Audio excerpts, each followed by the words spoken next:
Hey everyone, and welcome back for another deep dive. Today we're going to be talking about something that I know a lot of you are super interested in, and that is sensitive periods in Montessori education. So Yeah. we're going to go on a little journey today and really kind of unpack this idea. It's gonna be a fun one. It is going to be a fun one, I think. Hmm. So before we can really dive into the what of sensitive periods, Right. we kind of have to talk about the why. Yes. And that brings us to this idea Okay. of the absorbent mind, which is a Yeah. term that Maria Montessori coined. And That's a good one. I love this concept so much It is. because it, really kind of highlights how amazing children are as learners. Absolutely. And it's this idea that, especially from birth to 6 years old, kids have this incredible ability to just absorb information from their surroundings. Yes, and effortlessly and unconsciously. They're not like sitting there studying. They're just absorbing it like little sponges. Yeah. Yeah, it's like their brains are just wired for it in a way that, like, Totally. we as adults can only dream of. Yeah. And Montessori actually divided this absorbent mind into two phases, That's right.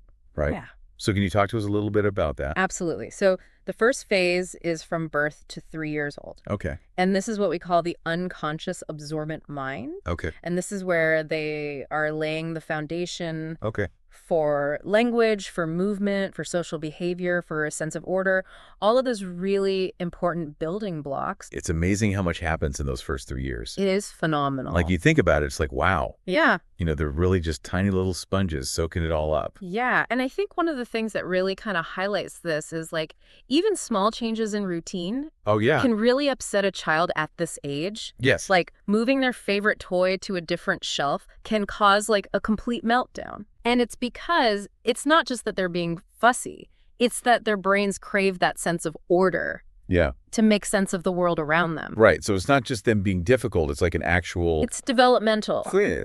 Yeah. They need that predictability to feel safe and secure. Okay. So then from 3 to 6, Right. we shift into the conscious absorbent mind. That's right. So what's happening in that phase? So now they're not just passively soaking it all in. Yeah. They're becoming more deliberate in their learning. Okay. More intentional. Got it. So this is when you see that insatiable curiosity emerge. Yes. That drive to explore, to experiment, to figure things out for themselves. The why phase. The why phase, exactly. Yeah. They want to know why everything is the way it is. Yeah. My niece is in that phase right now. It's a fun one. It is a fun one and also a little exhausting sometimes.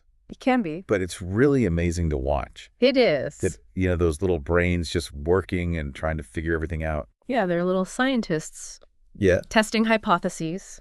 So they're building on that foundation from those first 3 years. Yes. And then they're using that to actively engage with the world around them. Absolutely. Okay, so that's where these sensitive periods come in. Exactly. So Okay. sensitive periods are these windows of opportunity. Nope. Genetically programmed periods when a child's brain is especially primed for learning specific skills or knowledge. It's like a spotlight is shining on that particular area of development. That's a great way to put it. Right. Yeah. And it makes it so much easier for them to absorb the information and master those abilities. And these periods are transient, right? They are. They don't last forever. They will last forever. Now tell me about that. They emerge, they peak, and then they fade as the child develops. Okay. So it's like this window opens. Okay. And if we seize that opportunity, learning happens effortlessly. So are you saying that if they miss that window, they can never learn that skill? No, not at all. They can still learn it later, but it will require more conscious effort. Okay, so it's not like a, do or die situation. Exactly. But it just highlights the importance of understanding these periods. Absolutely, because if we can recognize them, we can create the right environment Yeah. and experience. It's like we can set them up for success. Exactly, Yeah. and make learning a joyful and magical process. I love that. Yeah. Okay, so now we're really starting to see the connection Right. between this idea of the absorbent mind Yes. and these sensitive periods. Yeah. And I know the Montessori classroom Yes. is specifically designed to support these periods. It is. But before we dive into that, Okay. I think it would be really helpful to unpack some of the key sensitive periods Absolutely. that parents and educators should be aware of. Let's do it. So what's the first one we should talk about?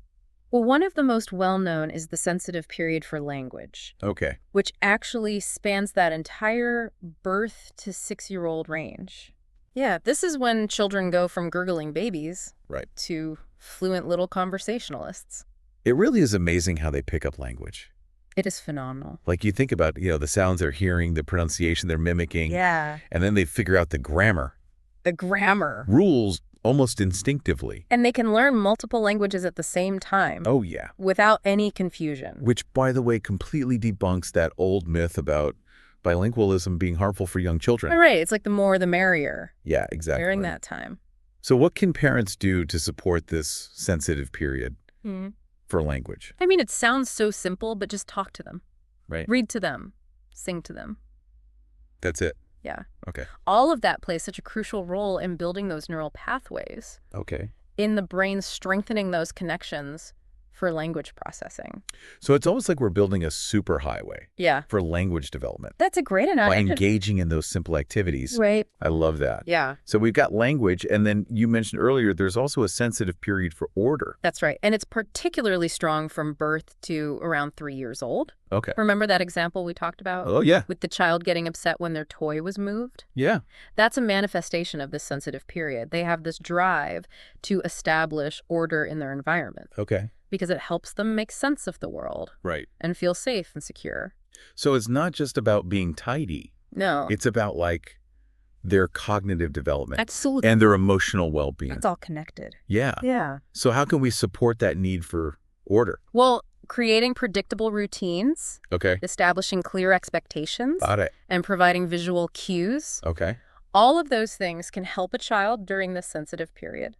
So, for example. So think about labeled shelves for toys, Oh, yeah, that's a good one. consistent meal times, and even a visual schedule I love those. to help them understand the flow of the day. Yeah, those are really helpful tips. Yeah. Okay, so Okay. we've covered language order. Mm-hmm. What's another big one that we should have on our radar?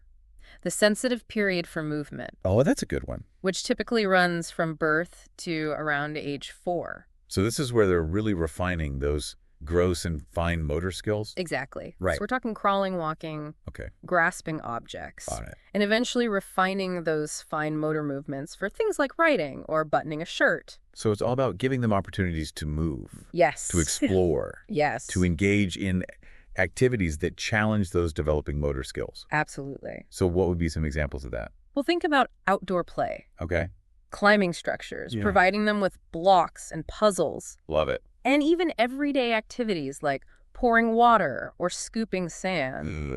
All of these things can help refine those motor skills. And, you mentioned earlier a website called cairosclan.com. And I think it'd be great for folks who are looking for more specific activities and tips. They have a ton of great resources Yeah, tailored to each sensitive period, I love that. really broken down in a way that's easy for parents to understand and apply. That's awesome. Yeah. Okay, so we've got language, order, movement. Uh-huh. What other sensitive periods are we going to be diving into today? We've got a couple more that I think will be really insightful for you. Awesome. I'm Yeah. excited to hear about them. Okay.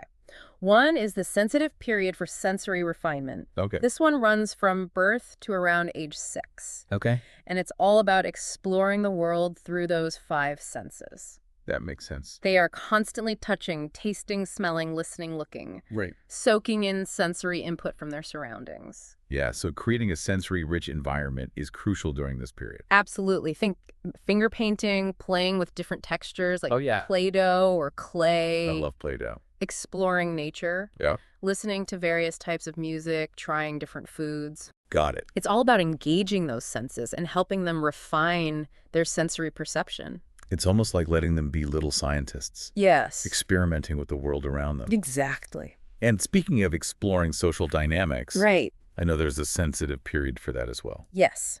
The sensitive period for social development typically emerges around 2.5 years old Okay, and continues to around 6. got it.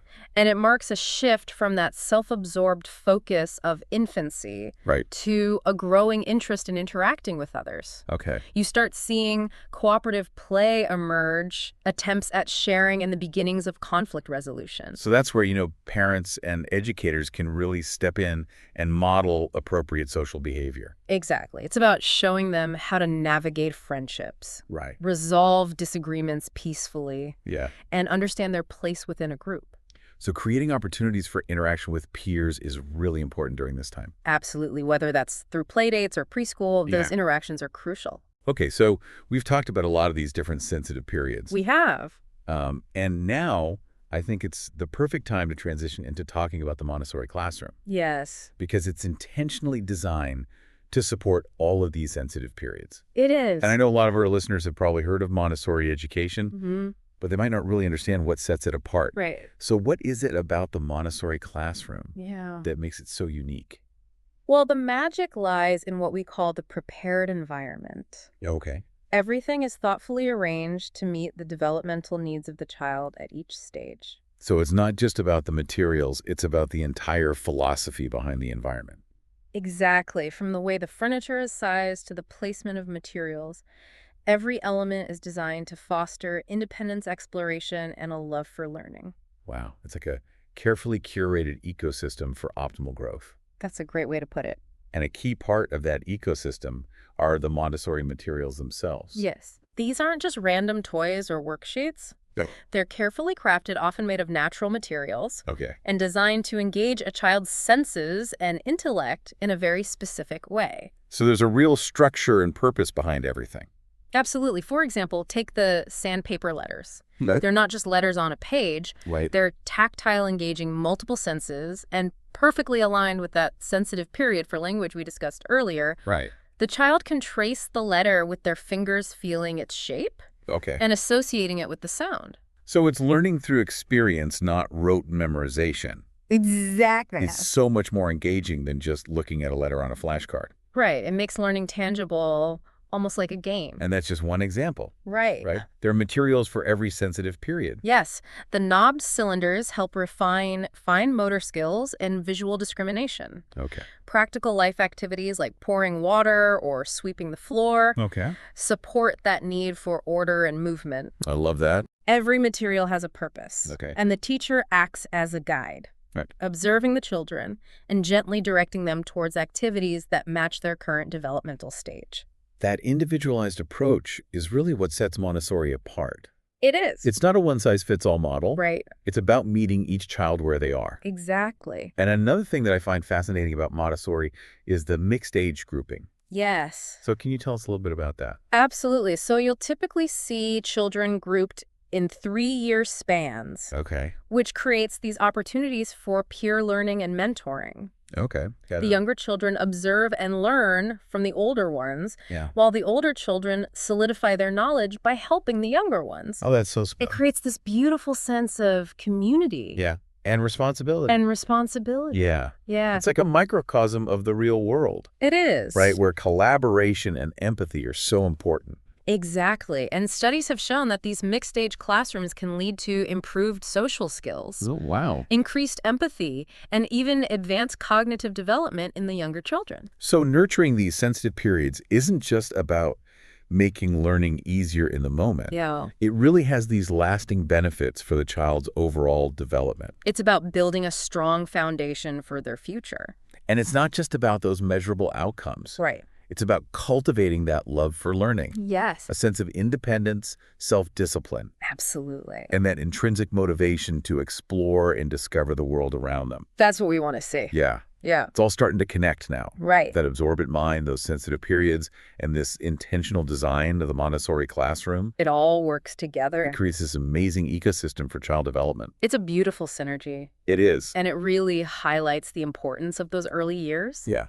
and the powerful impact that we as parents and educators can have on a child's trajectory. It really makes you think about how we can apply these principles even outside of a Montessori setting. Absolutely. And if you're looking for more resources and practical advice on applying these concepts in your own home, Yeah. I highly recommend checking out the blog In the Fog We Flourish. Oh, yeah, that's a great blog. They offer some fantastic insights on Montessori principles and parenting. I'll have to check that one out myself. Yeah. So we've covered a lot of ground here. We have. The absorbent mind, those crucial sensitive periods, the unique environment of a Montessori classroom. Yes. What would you say is like the key takeaway Yeah. for our listeners today? I think the most important takeaway is this. Okay. Children are wired for learning, They come into the world with this incredible capacity for growth and exploration. I love that. And it's our responsibility as adults to recognize and honor that innate drive. Yes. Understanding sensitive periods gives us a roadmap, Okay. a guide to creating experiences that nurture that natural development. Yeah. And make learning a joyful, effortless process for the child. It's almost like we hold the keys to unlock their full potential We do. by understanding these periods. Absolutely. And it really is about, understanding that incredible potential within each child and finding ways to help them blossom. It's not just about academics or specific skills. It's about nurturing their curiosity, their creativity, their emotional intelligence, their ability to connect with others and contribute to the world around them. It's about raising well-rounded human beings. Yes. Not just test-taking machines. Exactly. And one of the things I love about the Montessori approach is that it recognizes the interconnectedness of all these different aspects of development. Yep. It's not about compartmentalizing learning into separate subjects. Right. It's about creating a holistic learning experience that engages the whole child, their mind, their body, and their spirit. And we talked earlier about those mixed-stage classrooms and how they foster that sense of community and interconnectedness. Right. It's like a microcosm of the real world, It is. where collaboration and empathy are so vital. Absolutely. And when we understand sensitive periods, we can create those supportive, nurturing environments for children in all aspects of their lives. Yeah. At home, in our communities, and in the wider world. It's about shifting our perspective, isn't it? Yeah. Instead of viewing childhood as just a stepping stone to adulthood, we start to appreciate the beauty and importance of this present moment in a child's life. Yes. We recognize that they are capable and competent learners from the very beginning. It's not about waiting until they're ready. Right. They're ready right now. Yeah, not empty vessels waiting to be filled. Exactly. They come into the world full of potential. What a powerful way to put it. It's about embracing the wonder and joy of childhood, seeing the world through their eyes. Yeah. And creating spaces where they can explore, discover, and learn at their own pace. It's about empowering them to become lifelong learners, Yes. not just memorizers of facts. Absolutely. It's about nurturing that spark of curiosity and that thirst for knowledge that we're all born with. And that confidence in their own abilities Yes. to make a positive impact on the world around them. This deep dive has been a real eye-opener for me. I'm so glad. I feel like I have a whole new understanding of child development and the power of those early years. It really is a fascinating subject. It is. And the more we learn about these crucial stages of development, Yeah. the better equipped we are to help children reach their full potential. And this is really just the beginning of the journey. Oh, absolutely. We've provided some foundational knowledge today, Yes. but there's so much more to explore and discover about Montessori education and sensitive periods. Keep observing, keep learning, keep asking questions. Yeah. And most importantly, cherish those precious moments of wonder and discovery with the children in your life. What a beautiful thought to end on. Thank you so much for joining us on this deep dive into the absorbent mind and sensitive periods in Montessori education. It was my pleasure. We'll be back soon with another fascinating topic to explore. Until then, keep those absorbent minds engaged and those sparks of curiosity burning bright.